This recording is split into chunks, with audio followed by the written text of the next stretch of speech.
I was trying to hide my data manually, but honestly, if you have a lot of data, this method becomes very time-consuming.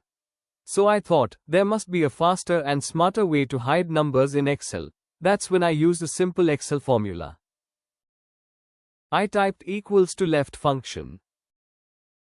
And then I selected my cell. I entered how many characters I want to show from the left side. Then I used the ampersand sign to join the text into one result. I added the asterisk symbol since I want to hide the middle part of the number.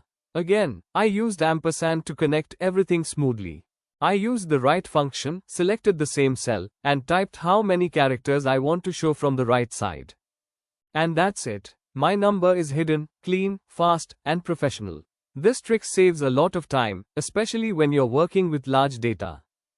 If you want to learn more smart Excel tricks like this, Data Academy's Excel courses will take your skills to the next level.